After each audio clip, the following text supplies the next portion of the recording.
I lived on a cruise ship for 3 months with 2,000 people, sailing across the seas of the Southern Hemisphere.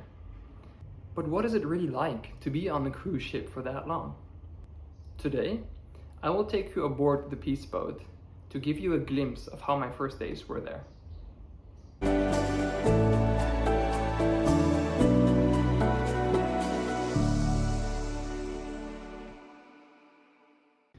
Hey, I'm Neal, and I traveled all the way from Vienna to Japan to board the Peace Boat, a ship that would be my home for the next 3 months. But before I left Europe for a very, very long time, I made one final stop. Before kickstarting this big journey, I spent one last week in the Netherlands, a place where my family roots are. I stayed mostly in Wageningen and Lochem, spending time with family and friends and organizing one last farewell gathering with people I care about.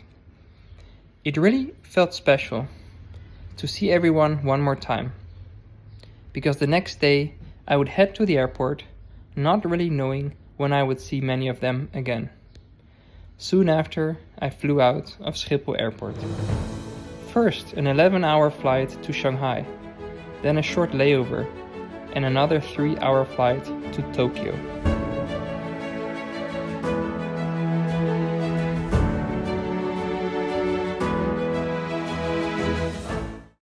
When I arrived in Japan, I spent 2 nights sleeping on a tatami mat. And even though it looks very stylish and minimalistic, I have to say it's quite uncomfortable.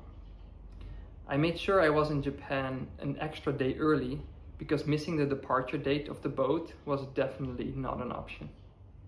This meant I had one spare day in Tokyo, where I wandered around the city. The weather was nice, the sun was out, and the city looked great. I got to try my first Japanese food this trip with some tasty curry. I also joined 2 walking tours, one during the day and one at night. And then finally, departure day arrived. I woke up early and made my way to the port in Yokohama. When I first saw the ship, I was honestly a bit stunned. It's massive. The staff were incredibly friendly and welcoming, literally making an aisle, smiling and clapping while passengers walked through. I met my first roommate, a guy from Bavaria, who I would share a small bunk bed cabin with. The whole atmosphere on the ship felt full of excitement, and I couldn't stop smiling.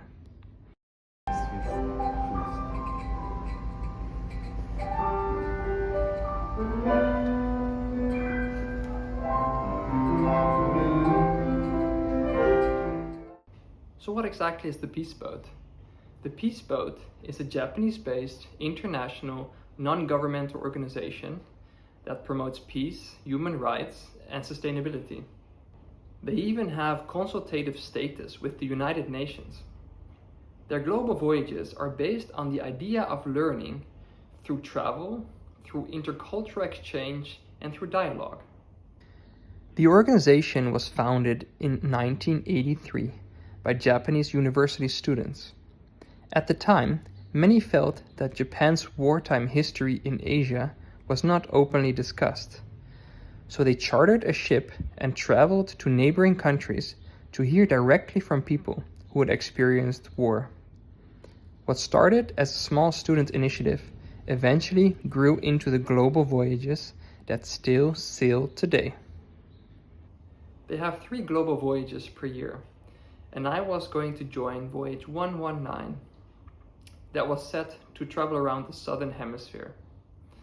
Standing there on the deck, it all felt a bit surreal, because I've been planning this for so long, and now it was really about to happen. The first day on board was honestly amazing. It was my first time ever on a cruise ship, and for me, it felt pretty luxurious. The ship has multiple decks, a buffet that's open almost all day, several restaurants, lecture halls, a cinema, 2 bars, a gym, a sauna, a swimming pool, table tennis tables I ended up using a lot, and even daily live music performances. It felt like a small floating city. Before leaving Yokohama, there was a big departure ceremony. A traditional Japanese taiko drum group performed on the dock, while hundreds of people waved goodbye. The drums were incredibly powerful. You could feel the vibrations in your chest. The synchronized vocalizations of the musicians felt exhilarating.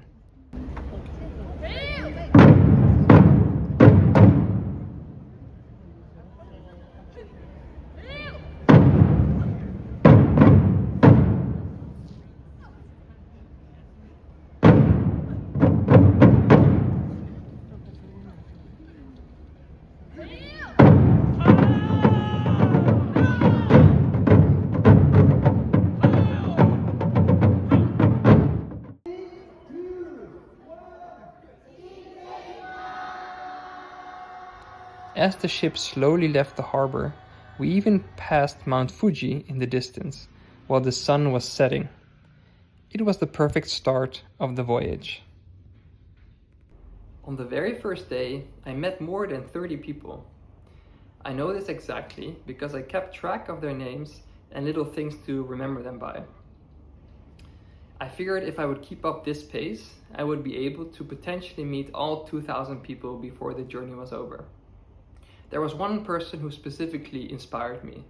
It was a 13-year-old Japanese boy traveling by himself who already spoke 4 languages and was really interested in history and politics. Definitely very different from how I was when I was 13. One funny thing I noticed quickly is that I stand out quite a bit on the ship. Being comparatively tall and one of the few Western passengers means people often come up to me and ask how I even heard about the Peace Boat.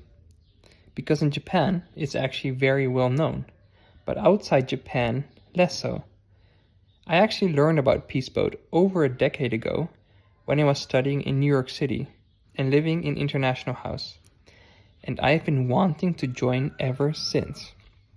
Day 2, I had a gym session and dinner, both with beautiful view over the open ocean. We also made a short stop in Kobe to pick up more passengers. It enabled me to use the last cheap land internet before sailing further south, because the internet on board was very expensive, with $10 for 1 gigabyte. My third roommate would eventually join later in Singapore, I was told. At this point, everything felt amazing. Meeting so many interesting people, being surrounded by ocean, and realizing that this journey had only just begun. I can tell you that life felt really good. Kobe was our final stop in Japan. From there, we sailed across the East China Sea towards Hong Kong, our first international destination. In the next video, the ship will arrive in Hong Kong. Until then, let your curiosity lead you. I'll see you in the next one.